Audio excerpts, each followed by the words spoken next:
میں ہوں راجنپور سے یاسر اقبال۔ یہاں سیلاب متاثرین کے کیمپس میں ملیریا اور مزید بیماریوں سے بچنے کے لیے فوگنگ مشین کے ذریعے سپرے کی جا رہی ہے۔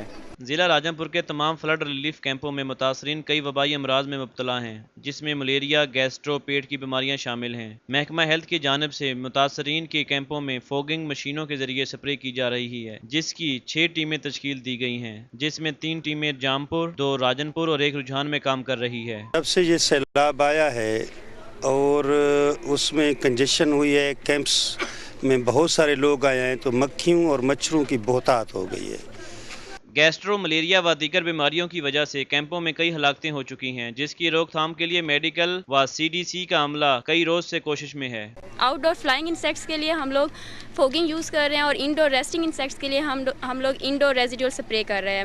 تو فوگنگ کی ہماری 3 ٹیمز ہیں جو ہر ڈسٹرکٹ میں، ہر تحصیل میں ایک ٹیم کام کر رہی ہے، اور انڈور ریزیڈیول سپرے کی ہم نے 6 ٹیمیں بنائی۔